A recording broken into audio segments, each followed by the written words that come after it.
महाभारत की कहानी के अनुसार भगवान शिव की तीसरी आंख एक शक्ति या ऊर्जा पुंज है जो उनकी भौतिक आंखों से बहुत ही ऊपर है। शिव के तीसरी आंख ज्ञान और सत्य की आंख है जो हर तरह की मिथ्या का विनाश करती है। आइए विस्तार से जानते हैं इस वीडियो में भगवान शिव की तीसरी आंख का रहस्य। शिव पुराण में लिखी कहानी के अनुसार सृष्टि को सुचारू रूप से चलाने के लिए शिव के पुत्र की आवश्यकता थी, लेकिन भगवान शिव मोह माया से दूर रहकर तपस्या में लीन थे। ऐसे में देवताओं ने प्रेम और काम वासना के देवता कामदेव और देवी रति को शिव की तपस्या भंग करके उनके प्रेम और काम वासना की ऊर्जा संचार करने के लिए सहायता मांगी।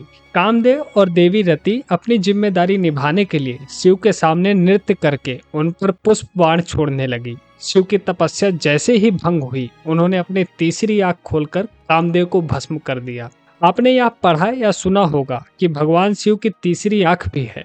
आमतौर पर शिव की तीसरी आंख को विनाश से जोड़कर देखा जाता है। अब ऐसे में कई बार मन में यह सवाल आता है कि वास्तव में शिव की तीसरी आंख का क्या मतलब है।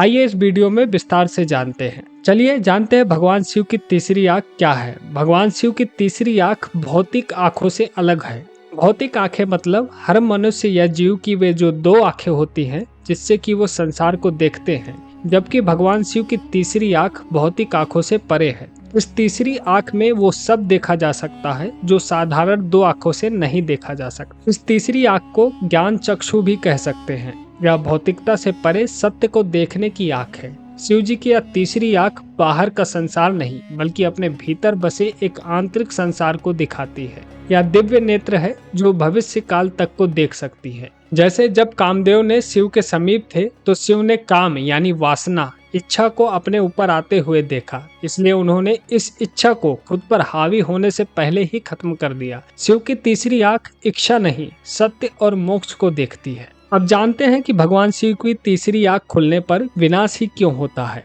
भगवान शिव को तीसरी आंख खोलने की जरूरत तब पड़ती है जब शिव को भौतिकता से परे केवल सत्य को देखना होता है।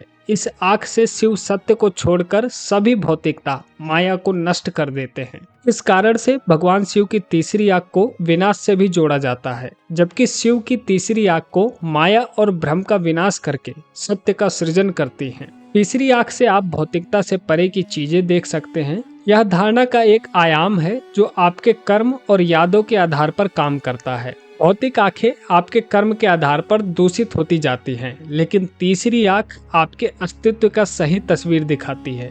अब हमें यह भी जान लेना चाहिए कि भगवान शिव की तीसरी आंख बनी कैसे।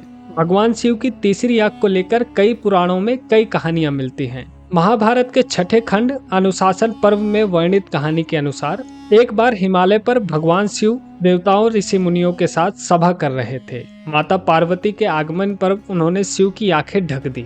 उससे पूरी सृष्टि में अचानक ही अंधेरा छाने लगा। ऐसा लगा जैसे सूर्य का कोई महत्व रह ही नहीं गया है। धरती पर सभी जीव परेशान हो गए। यह देखकर शिव जी चिंतित होने लगे। तब उन्होंने अपने माथे पर एक तेज प्रकट किया। इस प्रकाश पुंज ने भगवान शिव की तीसरी आंख का रूप ले लिया। दोस्तों, आपको यह भी जानना चाहिए कि हर मनुष्य के पास यह तीसरी आंख होती है। पुराण में वर्णित है कि मनुष्य इतना साधारण जीव नहीं है जैसा कि वे खुद को समझता है। मनुष्य में कई अद्भुत शक्तियां हैं। ये सभी शक्तियां ऊर्जा के रूप में हमारे भीतर ही विद्यमान होती हैं। भौतिक आंखों से परे या तीसरी आंख हमें उस सत्य को दिखा सकती है जो हम इस भौतिक आंखों से नहीं देख सकते। हमें वास्तविकता को समझने के लिए अपनी तीसरी आंख खोलनी होगी। तीसरी आंख का खुलना सत्य का मूल है। तीसरी आंख खोलने का अर्थ किताबों से जानकारी बटोरना ही नहीं बल्कि जीवन के प्रति एक नया दृष्टिकोण विकसित करना है। तर्क और दर्शन से स्पष्टता नहीं मिलती क्योंकि परिस्थितियां बदलने पर ये सभी चीजें बदल जाती हैं। सच्चा ज्ञान तीसरी आंख खुलने से ही मिल पाता है। दोस्तों, ऐसे ही और पौराणिक मान्यताओं के बारे में अधिक जानने के लिए आप हमारे चैनल को सब्सक्राइब कर सकते हैं। मिलते हैं हम आपसे किसी और वीडियो में। अभी के लिए धन्यवाद।